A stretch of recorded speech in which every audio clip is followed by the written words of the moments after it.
on behalf of Mary Lincoln and Abraham Lincoln, you know, let's get the story started again. And as I was thinking in the car on the way up, and then, you know, taking a few notes, that, you know, as I remember that we had closed our conversation down toward the very end of 1863, and I just want to refresh your memory just a little bit. And one way to refresh our memory is to go back to November of 1863, and we talked about this in some detail, and that was Lincoln's Gettysburg Address. And since we just finished celebrating July 4th, which really should have been celebrated on July 2nd, remember? Yeah. We talked about that, didn't we? You know, on July 4th, they voted on the recommendations. July 2nd is when they took the vote for the independency. And Lincoln will speak to that at Gettysburg in November of 1863. And recall that Lincoln in setting up the Gettysburg Address, and it's not a speech, it's an epistle. It's an epistle from Father Abraham to the American people. And Lincoln going back to celebrate, you know, the work of the framers, the work of the founding fathers, that 77, 1776, dateable, you know, who? Our fathers, where? On this continent, purpose, conceived in liberty, born in liberty, conceived in liberty. Lincoln used words carefully. He was an attorney. Conceived in liberty and dedicated to the proposition that all men are created equal. And that was an oblique reference to the Emancipation Proclamation, which had been issued in January of 1863. So here he is buttoning things up in November of 1863, and we're not going to rehearse all of this, we've done it. But again, 77, who? Our fathers, where? On this continent, purpose, conceived in liberty, and dedicated to the proposition that all men are created equal, and that government of the people, by the people, for the people, shall not perish. Thank you. Shall not perish. Only living organisms perish. He could have used another word, but he used the word perish. And again, of the people, by the people, for the people. Whenever one hears the Gettysburg Address read orally, that typically, even Ronald Reagan made this mistake, that typically when one hears the Gettysburg Address read, that it's read improperly. In other words, the preposition, rather than the noun, the collective noun people, the preposition is emphasized. And you hear it read of the people, by the people, for. That's not the way Lincoln read it. I was there. And you know that I can time travel. That he softened the preposition. People, people, people shall not perish. And the phrase shall not is the Decalogue. It's biblical. Shall not. The Ten Commandments shall not. They're not ought not. Shall not perish. And then he was gone. Convinced that he had failed to move a nation. Convinced that anyone would ever remember the address. It's the most remembered address in American history. And all of us have read it. And maybe at one time in another galaxy, when there was such a thing as an elocution class. Remember that? When one had to get up in front of one's peers and recite a poem, tell a joke, whatever. And we don't do that any longer. It's too bad. It's too bad because, you know, kids today, they just read it, don't they? You know, they don't learn to inflect, to gesture, to use their voice as a teaching tool. It's so important. So I wanted to begin right there and then segue, and I know how to spell that word as well. At least I think I do. To segue to 1864. And in 1864, the war was not going well for the Union at all. There was stalemate both in the Western Theater and in the Eastern Theater. Robert E. Lee remained as elusive as ever. You know, Generals Bell and Hood remained as elusive as ever on the Western Front. And Lincoln was in trouble. Lincoln was in trouble politically. Morale was low. The stock market was not keeping up to speed. And there was discontent within the Republican Party that Lincoln ought not be reelected. That Lincoln be replaced. And there was a group there was a group within the Republican Party, and later on, not this afternoon, but the next time we meet, we have 2 more sessions, by the way. You know, one in August and one again in November, and then we're done, and then we're ready for 2020. But in 1864, there was some discontent within the Republican Party that Lincoln ought not be renominated. And what fueled that was not only the fact that victory remained so elusive on the battlefield, but also Lincoln, at the very end of 1863, had delivered some preliminary remarks in the way he was thinking about Reconstruction, you know, to put the Union back together again. And there were 3 words that governed, and we'll come back to this next month, 3 words that governed his views on Reconstruction. In other words, how to punish the South. That is to say, how to restore the Union. And it wasn't by punishing the South. 3 words. That Reconstruction, as he viewed it, as he imagined it, would be swift, compassionate, and non-retributive. There's been enough death. There's been enough dying. There are enough grieving families, North and South, that when this terrible war is over, that the South be readmitted to the Union without any punishment. That it would be rapid, compassionate, and non-retributive. There would be perhaps a few Unions, Confederate leaders and generals that would require a personal pardon from Lincoln. And he was prepared to do that. But essentially, it's done. And I think I mentioned this to you, and I probably gave it to you as a homework assignment the last time we met, and that is to watch the film Pharaoh. Anybody remember? I may have said that. To watch the film Pharaoh. And it is a very deep, thoughtful, internal film about the Civil War, in which a Union company in Tennessee, it was in Tennessee. Tennessee left the Union. That they had a wounded comrade, and they went to a cabin, and the whole situation revolves around the relationship between this woman whose husband was off fighting for the Confederacy, and she's alone. So many of these women were alone during the war. And now this Union soldier shows up, and he has a wounded soldier and a few other men with him. And how do we deal with this? It is a thoughtful, compassionate, worthy film, and you need to pay attention. You know, today kids don't pay attention to films. Don't do that. You know, if somebody isn't dead the first 30 seconds, we're not going to watch the film. And I mean die viciously. Thoughtful, and very much dialogue. So Lincoln's in trouble with the Republican Party, some elements of the Republican Party. Morale is low. The stock market is anemic. And he's looking for a commander to revitalize the war. We need to win this thing. We need to put it to bed. We need to win it. And the name Grant has surfaced several times in 1863. You know, Ulysses S. Grant. And Grant was out in the West. And Grant is where the second string had been deployed. You know, the action would all take place in the East, capturing Richmond, you know, running down Lee and the Army of Northern Virginia. And there was stalemate in the East. And Lincoln, I keep hearing Grant, Grant, Grant. And he also heard that Grant had been a drinker. And he had been a drinker. You know, but the war revitalized him. I mean, the war gave him a second life. And Grant had given Lincoln victories without complaining about, I need enough horses, I need more horses and mules and hay and soldiers and so forth. And that Grant had given Lincoln a series of victories. Victories at Fort Henry and Fort Donelson along the Cumberland River. And the Cumberland River snakes beautifully, you know, through Tennessee. And Forts Henry and Donelson had protected Tennessee. Grant took them with the help of Admiral Farragut. And it opened up all of Tennessee to Union penetration. Tennessee was the first state to be overrun by Union forces. And hold that thought, because Lincoln's choice for vice president in 1864 will be Andrew Johnson from Tennessee. We won't get there this afternoon.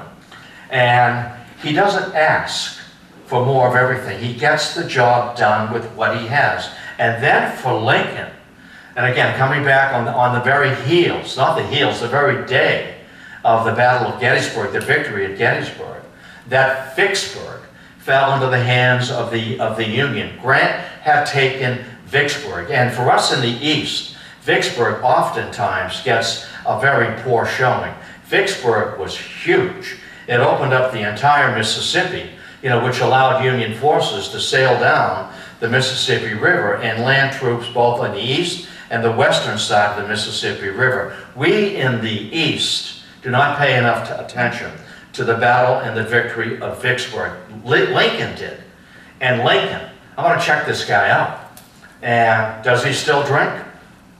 And the answer was no longer. Well, if he does, find out what he drinks. And I want a barrel of whatever he drinks issued to every one of my soldiers. Grant doesn't complain. He brings victory, victory, victory. I want to bring him east to take command of the entire war, both the Eastern Theater and the Western Theater. And Grant doesn't want to do that. And Grant is being pushed by General Sherman. They call him Yulee. You never think of Ulysses S. Grant being called by his close staff members Yulee, but he was. Mrs. Lincoln called him Yulee as well. She called him other things as well. You know that she could be cranky. She could be a cranky lady, a demanding woman. And Sherman advising Grant, do not go to Washington, for two reasons. One, you will become a political general, that you will have to wage war from a desk. That's not the way you fight. I'll come back to that. And secondly, you'll get caught up in all the politics of the White House. And stay with me. We are a good tag team, a 1-2 punch in the Western Theater. And Sherman, telling Grant, I need you here. I need you here with me. He said, I always knew if I ever were in trouble, you would come for me and you would find me. Don't leave and go to Washington. And Grant telling General Sherman, I'm leaving you in command of the West. You will be fine. And if you need me, I will come for you. And we don't hear about that type of a relationship, do we? And so Grant in March of 1864 has an interview with Lincoln, and he makes it clear to Lincoln, I am not going to be a desk general. I want to be in the field. That's how I can bring you victories. And Lincoln understood that. I need victories. The morale of the North is so low, and it's being questioned by my own party whether or not I deserve to be renominated. And Lincoln telling Grant, General, when you are in the field, you are the Union. Just keep in touch with me. Which leads me to another suggestion, a book by Tom Wheeler. Lincoln Wheeler, Tom Wheeler, Lincoln's T-Mails.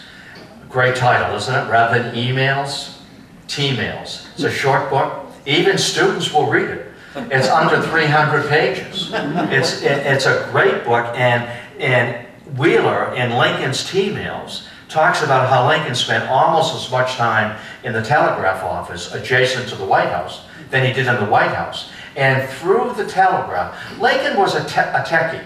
Through the telegraph that he could project his voice, he could project his influence, and he did not have to wait for weeks for information as to how the war was going, let's say in Georgia or in Virginia. It was almost instantaneous, unless of course the telegraph wires were cut. Lincoln's T-Mails. If one watches the film by Spielberg, Lincoln, a great deal of that film takes place in the Lincoln telegraph office, keeping track of the war, projecting his voice, projecting his influence, keeping track of his generals. General Grant, when you are in the field, you are the Union. And General Grant to Lincoln, Mr. President, victory will come to the side that does not count its dead. How about that? Let me say that again. Victory will come to the side that does not count its dead. You see, Grant, Sheridan, and Sherman are usually referred to by historians of the Civil War as the destroyer generals. Make war hard. Make it bloody. Bring it to the civilians. Bring it to the civilians. As Grant directed Sheridan, who's going to raid down the Shenandoah Valley, which had been basically untouched, by the war. The Shenandoah Valley was the granary. It was the warehouse for the Confederacy. And Grant to Sheridan, burn everything in the Shenandoah Valley. Burn everything. Leave the people. This is Grant to Sheridan. Leave the people, leave the women with only their eyes to weep with. If we make war hard and vicious, it will end, and then we have a soft peace. Victory will come to the side that does not count its dead. We don't think in those terms today, do we? And Grant stepping back, and picture this with me, that I'm in the war room with Grant, and Grant stepping back and looking at the big picture. I don't mean that battle or this battle. What's the big picture? What's the goal? And what do we need to do to get to this goal? The goal is to end the war rapidly, in a bloody fashion, and then to bring a soft peace. Not a victor's peace, but a peace of compassion. And we get there by making war hard. And we need to in theater ways. I need to look at the whole map. And that's where he makes this decision to, well, one, he tells Sherman, I left you in command, and I will come for you if you're in trouble. I will come for you, and I want you to bring war to the very heartland of the Confederacy. And what Sherman will do, and this is Sherman's march, Gone with the Wind. Sherman's march out of Tennessee and cutting himself loose from his supply lines and living off the land. Make war hard. War is hell. That's Sherman. Make it hard. And my objective is Atlanta. And the war had not yet touched the Deep South yet in terms of military conflict. And Sherman, I'm cutting loose and I'm marching through the heartland of the Confederacy and to bring war to the heartland of the Confederacy. And some of his junior generals, Sherman, how will we know where you are? Follow the smoke. That's Sherman. Where there's smoke, there's me. And the burning of Atlanta, you never ever, if you're in Atlanta, Georgia, or you're in Georgia, you never want to say that Sherman marched through Georgia like a hot knife through butter. You never want to say that. You know you're going to get in trouble. That's why I'm going to remind you again, it's fine here in Massachusetts that we can talk about the Civil War. That's fine, isn't it? The Civil War. But if one goes into Virginia, you would better call out who remembers the war between the states. And if one goes into Alabama or Mississippi or Georgia, you better refer to it. My brother was stationed in Georgia for a while. He said you better refer to it as the War of Northern Aggression. You Yankees, you damn Yankees. That was always one word. You damn Yankees started it. We left peaceably with secession, and you came after us. You damn Yankees. And at the VFW Club, before they play the Star Spangled Banner, they're going to play Dixie. And you better get up, take your hat off, and put your hand over your heart, or there will be trouble. Your car will have slashed tires. Now, the Civil War is more than a century ago. We know that, but there are memories. And even today, people argue about, don't they? The statues, and to me, leave it alone. It's part of our history. Do not Disneyfy history. History is real, isn't it? It's real. It's not a bedtime story. And to tell it as a bedtime story is to do a disservice, isn't it? To that memory, and to those men and women who fought and died during the Civil War. I'll tell you where I got my first interest in it. I'm from Illinois, the land of Lincoln. You know that. I introduced myself last year. You know a little bit about me. And land of Lincoln on my license plate. My grandmother's license plate. And my grandmother always used to tell the story. She raised myself and my brother for a while. The only woman who allowed us to have ice cream for breakfast. Not bad, huh? But then everything changed for reasons that are very autobiographical that I'm not going to bore you with. ice cream for breakfast, and always that you boys were made to be loved. My brother and I, you boys were made to be loved. Ice cream for breakfast. That's good for your self-esteem. And she would always talk about that she remembered as a little girl. And it's hard to imagine your grandmother, you know, at 80 or 75 as a little girl, but I've got the pictures. That as a little girl that she remembered, and on Memorial Day or Veterans Day or whatever the day, that the veterans of the Civil War would come to the school. And they would give these older men, long in the tooth now, flowers. And I always thought she was making it up. You know, she was having a dream, you know, she had lost her marbles, so she was just making this up. And so I did the arithmetic. And yeah, given her DOB, that she would have been 5 or 6, in the first grade or maybe kindergarten. These men would have been older veterans of Gettysburg or Vicksburg or whatever, and the age difference worked. So she was telling me the truth, a true story, a true fact. So that's where I came to my, you know, my interest in the Civil War. Lincoln, Illinois. Lincoln always said, Lincoln, I do not know a lick about fighting. I only was in the Army for a short while, and that was the Black Hawk War. And the only thing I fought was mosquitoes. I'm bringing Grant to command. When you are in the field, you are the Union. And Sherman, take Atlanta, the communication center. And to isolate Atlanta would be to cut off Lee as well. You see, all the reserves, all the resources, you know, going to the Lee's army, and other Confederate forces in the East went through Atlanta, a communication center. The burning of Atlanta. Again, you thought I lost my way, didn't you? This is why when you're in Georgia, never say Sherman marched through Georgia as if he were a hot knife through butter. And when Atlanta fell, Sherman moved to the coast to take Savannah. And Grant had instructed him then to, like a storm, to head up the coast into South Carolina and to destroy South Carolina. We'll talk about that later. We hear about the burning of Atlanta, don't we? We rarely hear about South Carolina. But Grant, make South Carolina burn. They started it.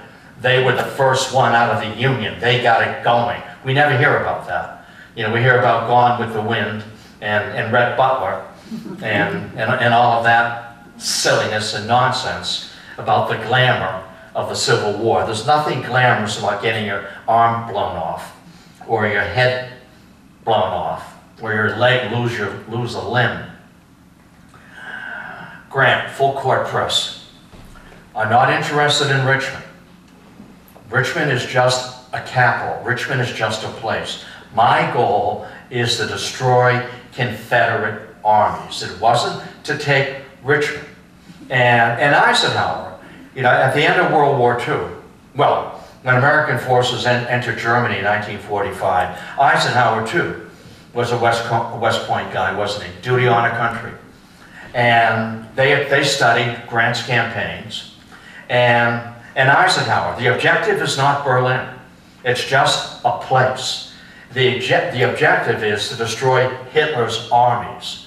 And let Stalin take Berlin. And Stalin did. And Eisenhower always regretted later on as president in '52 and again in '56. And I know I've got some Eisenhower voters in front of me. I know I do. I hope I do. You know, we like Ike. I like Ike. You know, that Eisenhower, I wish I'd taken Berlin, because Berlin became such a flashpoint for the Cold War, didn't it? A divided Berlin, a divided city, a divided nation, a divided Europe with the Iron Curtain. Maybe sometime we can talk about that in 2020. I want to defeat Confederate armies. I'm not after Richmond at all. And Grant was not a sophisticated tactician at all. Lee was clever. Lee could bob and weave. Lee could imagine a battlefield. He could see it in his mind before it happened. You know, just like Pete Longstreet before Pickett's charge. He could see it in his mind before it happened. And if you haven't seen that film, you've got to see Gettysburg as well. I hope you've seen it. And that scene at Pickett's charge, with all that cannonading, when you tune whenever I show that, I put it up to the highest volume. You can hear it in the next zip code area. It's just boom, boom, boom, boom, boom, boom, boom, boom, boom, boom. Great stuff. When my boys were smaller, and a thunderstorm would come through, and they would say, Dad, don't start. Don't start. When a thunderstorm came through, and you could hear the pounding of the thunder, I'd say, boys, get the horses. Lee is on the march. Get the horses. Lee is coming. Dad, stop it. Stop it. You do this all the time, and you do it when you have friends here. They think you're nuts. Lee is on the way. Get the horses. That's just me with an active imagination. You know that. I think in Technicolor. I can imagine it.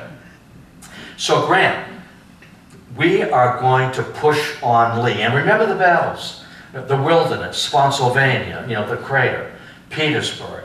And Grant piling up the casualties. Even Mary, went to Lincoln. She always called him Lincoln. And he called her mother. When you call your wife mother, it's over. It's done. It's done. There's nothing left. That's just an editorial comment. The press was referring to Grant as Butcher Grant. Butcher Grant. And he did not have the finesse of Lee. Lee did not have the material. Lee did not have the firepower. Lee did not have the manpower. And what Grant was just like push, push, push. He was like a heavyweight fighter. Just hit, boom, boom, boom. Work the body, work the body, work the heart, work the body. Get him into a corner. Pound, pound, pound. Drive him. Remember the tune, The Night They Drove Dixie Down?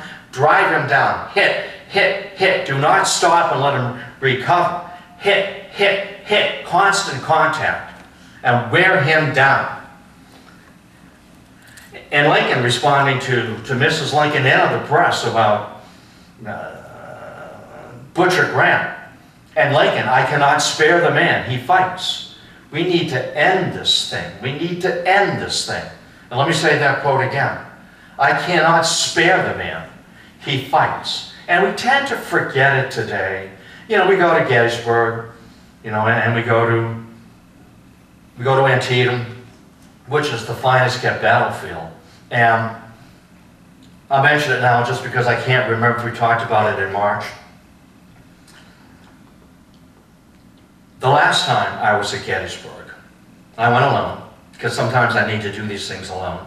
The last time I went to Gettysburg, and the best time to go is in the early morning, and you can see the steam coming up off the headstones, and you can hear it. You can hear the battle. I can hear Lee saying, General Pickett, to the front. General Pickett, move your division, sir. And I was out there one time, and a guy was out there early as well, and a local resident, he drove by and stopped the car, and he said, you want to see something not on the tour?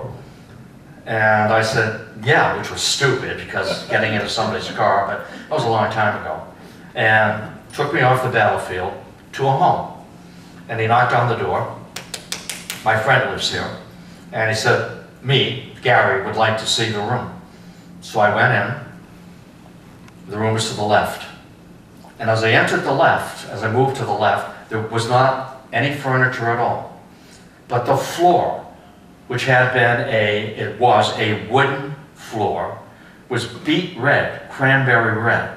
And as soon as I saw it, I said, I know what this was. This was a surgical room. This is where the doctors took off the limbs. And the floor this is the blood of martyrs. There may have been Illinois men, who lost a limb here. And you get a little jaded after a while. At least I do. I'll speak for myself. So I know that, I know that, I know that. I already know. It's like going to the World War II Museum in Natick. Have you ever been? Oh, you've got to go. And for years, my brothers wanted to take me for my birthday. I said, I know all of that stuff. I know all of that stuff. What an experience. But in any event, I knew, and I winced, I flinched, I felt myself gag on on my tears. As I've seen enough. And I'd seen enough. And a good surgeon, see, there was no time to stitch a wound to save the limb. There were so many wounded men being brought in from the field to the field station. A surgeon, next. A good surgeon, 7 seconds to get an arm off. A good surgeon, 11 seconds to get a leg off. Next. And then throw the limbs out the window onto the field where the pigs rooted on them. Now think of that. We don't think of that. We think of the glamour of the Civil War, don't we? A few of us will fall and we will lift a toast and speak in their memory. It's not the way it went down. And you know this. So this is why you need to see Gettysburg with Ted Turner, and you need to read the Wheeler book, and you need to watch the film Pharaoh's Army. So you have 3 homework assignments. And I'll be checking on you in August. I'll be back August 8th. All right?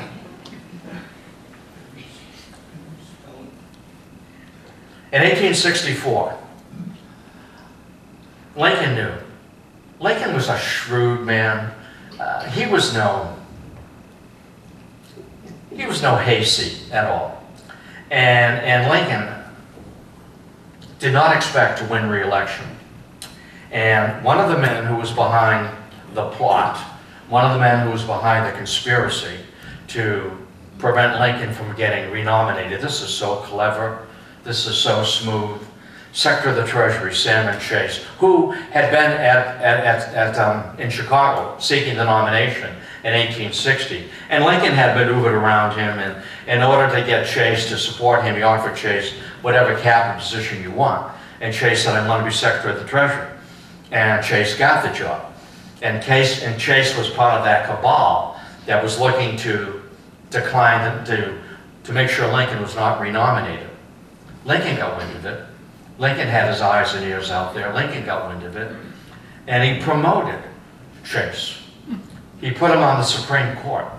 Said, if I stick him on the Supreme Court, I'll take him out of the political circle, and he won't be able to maneuver behind my back. I don't expect to win the election, but I do expect to be renominated. I deserve it. I deserve it. I have stayed the course. And Lincoln will be renominated, and it was with Andrew Johnson.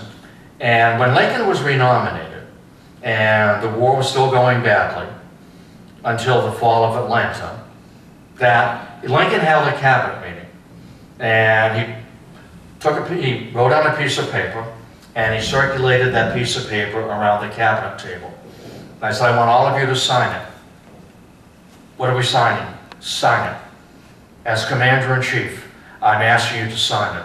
Trust me, just sign it. You do not need to read it, just sign it. It was called the Blind Memorandum. That's what it's called today, the Blind Memorandum. Trust me, sign it.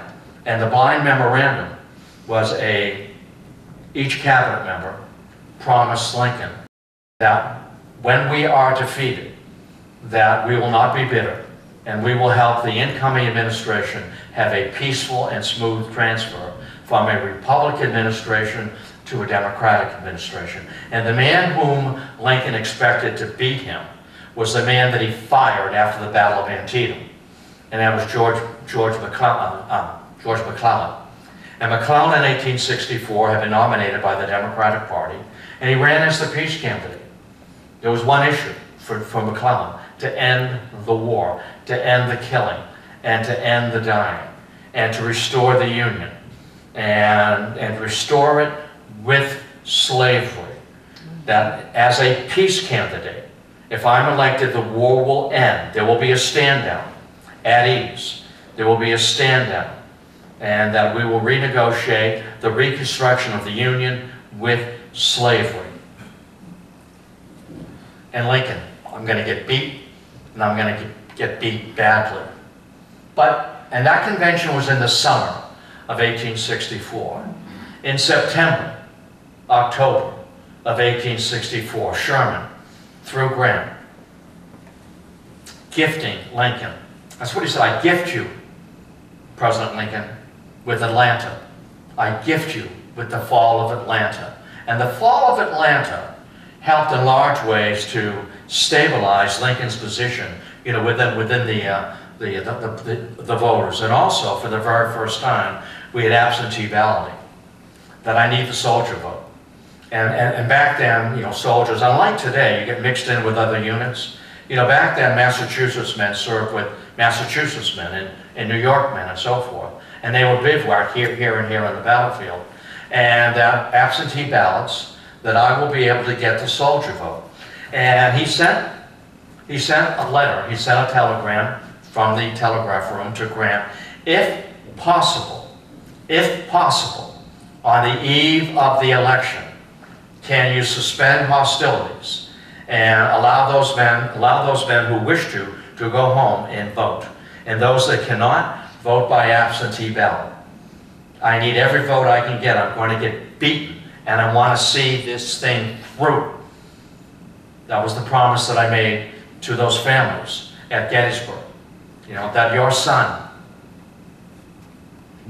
we talked about this, Lincoln, your son, your daughter, maybe not so much your daughter here, but your son, your husband, your neighbor, he did not lose his life. He gave his life that the nation might live. And this is where it ties up with 7 and of the people. And oftentimes when I work with students with the Gettysburg Address, and that's a wonderful document, you can work with that. And you can work with the words and circle them. And see how his, see his thinking? Circle, circle, circle. 7. These men did not lose their lives, they gave their lives. And then you run it down. Of the people, by the people, shall not perish. That's biblical. Lincoln was not a religious man. No, he never joined any church. He was not a religious man. He was a man of the present. He was a spiritual man. And you take that Gettysburg Address, and I've done it. You know, and when you deconstruct it that way with students, and you take the time, you know, they'll say, I never saw it that way. Of course you never did. Of course, because you weren't instructed properly. You probably read it and it was gone. Look at the words. 272 words. It's all there. And Lincoln, I made a promise. And I want to get reelected. And I'm going to choose Andrew Johnson as my vice president. The only senator from a Confederate state who had the good sense, the common sense, the American sense, not to resign and join Tennessee in rebellion. By the way, Lincoln rarely used the word rebellion. He rarely used, after Gettysburg, he rarely used the word union. See, union suggests a collection of states, you know, like you make a Christmas tree, ring around a tree. That he used the word nation, nation, a nation of hearts and minds. We are a nation of the people, by the people, for the people, shall not perish. Lincoln gave his life at the end of the day. Lincoln gave his life that the nation might live. He didn't know that he was asking for his death, or in some predictive way, imagining his death. And we don't think about it. We don't think about the war in those ways. We don't think about war at all in those ways. Very personal, isn't it? Death is personal. It's very personal. And each man, each woman dies alone. It's a personal experience. So here's Lincoln. I'm going to get beat, but I'm going to fulfill the promise. And why did he choose Andrew Johnson? Let me stop right here. Let me just stop here. Let me catch my breath. You can catch your breath as well. I know you're all breathing. I always bring a mirror with me. Sometimes in class, just to cause trouble, I have a mirror in my pocket. And I'll go up to some kid, I'll put it under his nose. I say, I want to make sure you're breathing, you're alive, because you haven't moved in 30 minutes. I guess you can't get away with that today. Question maybe? Observation? Something I can expand on a little bit? There's so much here, isn't there? Don't forget your homework assignments, please. Andrew Johnson, the only senator from a rebel state, from a seceded state, and there were 22. 11 states out, 2 senators per state, 11 times 2 was 22. That's the best math I can do. That's why I have a CPA do my numbers. And so 22 senators, 21 seceded. Andrew Johnson stayed in his seat as a senator from Tennessee, a seceded state. He did not get paid. I'm going to do it. I'm going to do it because you have made a mistake. And I want to be an example to the constituents of Tennessee that I carried on. I did my duty as God gave me the light and the strength and the courage to do my duty. I am not breaking up this union. I will represent you without pay. And Lincoln admired that. And Lincoln looking toward Reconstruction, and Lincoln looking to send a signal to the Confederacy that I'm going to choose as my vice president. His first vice president was the forgettable Hannibal Hamlin. When was the last time you heard that name? Hannibal Hamlin. There's a Hamlin, Maine. Right? Don't blink. You'll be through it in a heartbeat. And it's simply time. I need to change my vice president. I need to move along. I need someone else who can bring something else to this ticket, to the government. And he chose Andrew Johnson because he had the good sense not to leave the Union.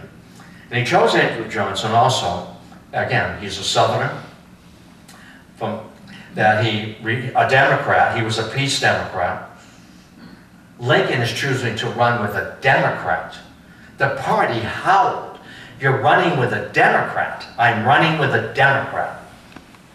I'm running with a Democrat. And I'm using that as a signal to the Confederacy that I'm open, I'm negotiable, and I'm willing to listen to the point of view of a former slaveholder who had bootstrapped himself up just like I did, that it was his wife, Andrew Johnson's wife, who taught him how to read and write and cipher. And he became mayor, governor of Tennessee, and then senator. Here's a man who bootstrapped himself up, just like I did. I'm going to run with him. I'm going to send a message that I'm willing to listen to the Confederate point of view. And again, Reconstruction, rapid, compassionate, and non-retributive. The party elders howled at this. He's a rebel. No, he's not. I've looked in his eyes, I've taken his heart. He's not. And he can help me with Reconstruction. And we know, don't we, that, with Lincoln's death, that suddenly, unexpectedly, Andrew Johnson becomes President of the United States. And that becomes a huge problem. I don't want to go there. I don't want to overload the system. I want to keep it focused for us. So here's 1864. He trounces McClellan. McClellan gets 21 electoral votes. Lincoln gets it's over 180, maybe 190 something. McClellan gets trounced. And for Lee, see, the Confederates have been holding on. If we can hold on till the election, and if Lincoln is defeated, and we can put enough pain on Northern families, that if Lincoln is defeated and McClellan is elected, we'll be able to go free. Because once there's a stand down, once there's a ceasefire, once there's an at ease, that no one will want to resume the fighting. And we will be able to slip away as the Confederate States of America and to exchange ambassadors with the new president, and to exchange ambassadors with Britain and France and whomever. And even Catherine the Great, who we don't know too much about, had offered to mediate the Civil War in Lincoln. There's no mediation here.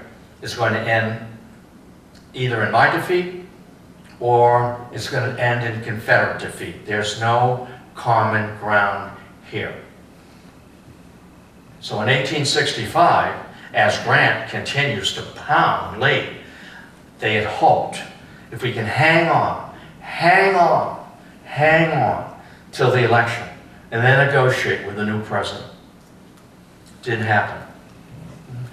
Hope springs eternal, doesn't it? It did not happen, and the war continued, and the dying continued. And Lee, bobbing and weaving, trying to stay out of Grant's hammer, and the hammer and the anvil. You know, I'm the anvil. He's pounding and pounding and pounding me. And Lee retreating and retreating and retreating across the front of Richmond, trying to link up with supplies, you know, coming up from Richmond, which had now been reduced to just to nothing, you know, just a drizzle, and trying to link up with Joe Johnson, the last important Confederate commander in the field in the East. Johnson being chased out of South Carolina. If I can hook up with Johnson being chased out of South Carolina, and I can keep moving, arcing around Richmond, maybe the two of us can combine our forces and perhaps get some stuff in from Atlanta. Never happened. Never happened. And that's where we have, don't we, the stillness at Appomattox. I'm going to close right here because I don't want to rush Lincoln's second inaugural address. I want to share parts of it with you. I want to read parts of it with you. Every once in a while it's good to read the prose. It's a beautiful inaugural. It's 750 words. It is a prayer. It is a prayer. Father Abraham speaking to the nation. He's not angry. He's not bitter. It is a prayer. And again, you can take that prayer. Lincoln was not a religious man. He was a spiritual man. That's a difference. And you can run your eyes, you can run your fingertips, you can run the head of your pencil through that and circle the words. And see this? See how we did it? See how he made it move? See how he carried the reader, carried the listener with him? And in that second inaugural, Lincoln asked the rhetorical question, when will the war end? It'll end when? And this is him showing a spiritual card here. The war will end when God feels, the Lord, he used the word Lord, when the Lord feels that enough blood has been spilled to redeem the nation. He used the word redeem. To redeem the nation from the sin of slavery, a sin that we have all been part of. And I'm going to stay the course to help the nation, to absolve the nation. And what an irony, again, you know, that the Lord would almost on the very last day call for Lincoln's blood to redeem the nation from the sin of slavery. We're going to work it together, okay? I'm going to work it with you together. Because, you know, it's American history. It's our history. It's your history. It's my history. It's our story, isn't it? It's our story. It's the story of us. I mean, all I do is put my voice to it, that's all. You can tell the story. I just put my voice to it, that's all, because I'm here and you're sitting there. So before we pack up and move along, before we saddle up, follow the smoke, follow the smoke. Before we saddle up, a question, observation, something that I can expand upon? You have your homework, you have your assignments. Yes, sir, I've got you too. Please. Seems to me the strategy that Sherman, Grant, and Sheridan used to end the war, which was effective, wasn't really, it wasn't consistent with Lincoln's plan for Reconstruction. Good question. Good question. And Lincoln, if I can speak for him, it's in Grant's hands. And Lincoln, if I can speak with him, we need to end the war. And maybe it needs to end in a bloody way so I can bring peace to the country. It's the best I can do for you. I mean, and again, life is so complicated, isn't it? There's no easy answers. You balance, right? And to balance the blood with the peace. And with words carefully chosen. Words are weapons, aren't they? Words heal. Words bruise. You know, words are a bomb, and words can cut. That's why it's important how we use words, how we speak to one another, and be civil to one another. There's no point in yelling. Yeah, because when I lived in Virginia and... Were you by Richmond? Williamsburg. But the... Good place. When you ever get into a discussion about the Civil War, the bitterness is always aimed at Grant and Sherman, not McClellan. Oh no! Not any of those other guys. These are the soft generals. So you sort of wonder if there had been a strategy that could have been successful without using the burn the Yeah, burn your bridges. The strategy that Jeff Davis and his war cabinet should have used was a strategy of Washington. And that was, I mean, the Confederacy was the size of all of Western Europe. No area that large had ever been defeated. To withdraw, retreat, and as Washington, retreat to victory. Pick your spots. Attack on Christmas Eve, Christmas night. The Hessians. Pick your spots. Retreat, retreat to victory. That was not the Southern tradition. Fight, fight, fight. It was called a perimeter defense. Defend the entire length of the Confederacy, the entire perimeter of the Confederacy. They did not have the manpower. They did not have the railroad system. And not that it was doomed to failure. The Confederates could have won in 62. Lee thought he had it. They could have won in 63 if Jubal Early was not on the left flank. You see, when when Stonewall Jackson went down at Chancellorsville, and he went down because of an amputation. Off, off, off. His left arm off. Pneumonia. There's no treatment for that. You strangle. You drown on pneumonia. You drown on your own fluid. And what Lee did is Lee took Stonewall Jackson's division and he split it in half between Richard Ewell and Jubal Early. And on that first day at Gettysburg, they had the high ground that first day at Gettysburg. And Lee always told his commanders, he gave them their head. He said, do what you think, I still got you, sir. Do what you think is practicable. Now back then, a battlefield, I mean, you could only, even with your field glasses, one could only see maybe 3 miles left or right. And with all that black smoke, you couldn't see anything. And that's why you needed all of your couriers, your riders coming in with information. But he wasn't there. He wasn't there. Stonewall Jackson wasn't there. And these men were new to command. And rather than dig in and hold, they pulled back. And Lee rode up on the field on day number 2. See, they got there before he did. We are going to massacre Gettysburg. So much depends on happenstance, doesn't it? Yes, sir. I'm going to walk down so I can hear. I'm moving out of your range. I want to be able to hear you in your best Lincoln voice. Go ahead. Did Lincoln write his own speeches, or did he have speechwriters? Excellent, excellent, excellent. Did Lincoln write his own speeches, or did he have speechwriters? Lincoln wrote his own stuff. And you can tell, Lincoln wrote his stuff. Bits and pieces he would incorporate. William Seward, his beloved Secretary of State, would make recommendations. And Lincoln would listen to some of the recommendations. And one of the recommendations in Lincoln's first inaugural, which goes on and on and on and on and on.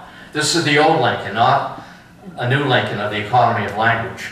That Lincoln ended it harshly. And Seward said, it's a little harsh, and we can soften it. And Lincoln softened it. And this is William Seward, my Secretary of State. In your hands, my dissatisfied countrymen, and not in mine, lies the issue of war. You are the one that left. Come home. In your hands. And he took that advice and he combed it into, he blended it into the close of his first inaugural, which was a wonderful combination of carrots and sticks. Threats and promises. And there were more promises than threats. And the only threat, and it wasn't even a threat, it was an admission of what happened. He said, I've just been a lawfully elected president. I've just been lawfully elected. And I've just pledged, to defend the Constitution, And I'm not going to let the nation dissolve like this, to preserve, protect, and defend the Constitution. So help me God. And I'm going to maintain that promise. So you decide. I've just taken an oath of office. I have been lawfully elected. I didn't get a single vote below the Mason-Dixon line. My votes came from the North. And it was a substantial victory. So yes, on occasion. But let me assure you, the Gettysburg Address was written by Lincoln piece by piece. And he did not write it. I want to come back and reaffirm this with you. Lincoln did not write the Gettysburg Address on the back of an envelope on the 80-mile train ride from Washington to Gettysburg. That did not happen.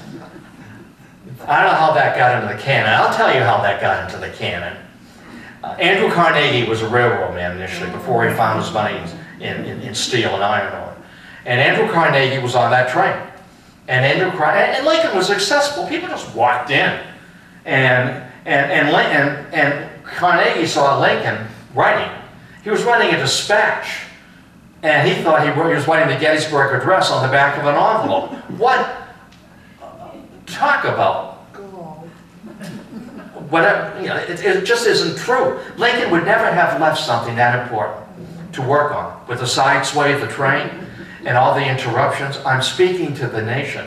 The parents will be there, the mothers and fathers, family. Your son did not die. He gave his life that the nation might live. I need to explain to them the meaning of the war. At Gettysburg, Lincoln did not mention where he was. I still have 4 minutes. At Gettysburg, Lincoln did not mention where he was. He did not mention a single general's name. He did not mention a battle, you know, the little round top or the cornfield, did not mention that. Did not condemn the South for slavery. Did not condemn them for leaving the Union. His message was a message to explain the war and what your son and what your husband has done. And on behalf of a grateful nation. That's Lincoln. You know, even today, I'm not sure how the burial services are, but I know that it used to be, at least when my dad died, you know, that when you were buried, this is when they sent a rifleman down and firing 3 shots as opposed to playing a cassette, you know, and the folding of the flag. Snap, snap, snap, snap, snap. 13 folds, right? Each fold means something. And then to be presented to the widow, my stepmother. But she, with whom I never had a strong relationship, her finest moment is she directed the officer to present the flag to me, to Gary, the oldest boy from the first marriage. I just thought that was a very generous thing to do, you know. Direct it to Gary, the oldest boy from the first marriage, when Leonard came home and married Shirley. So I'm going to write to you for 3 years. When I get home, I'll marry you. You've got my promise. But how do I know? I will be home. There isn't a bullet with my name on it. That's the story I got. I will be home, and I will marry you. Until then, I'll see you all later. Thank you for your company. You have your home. You've all got your home.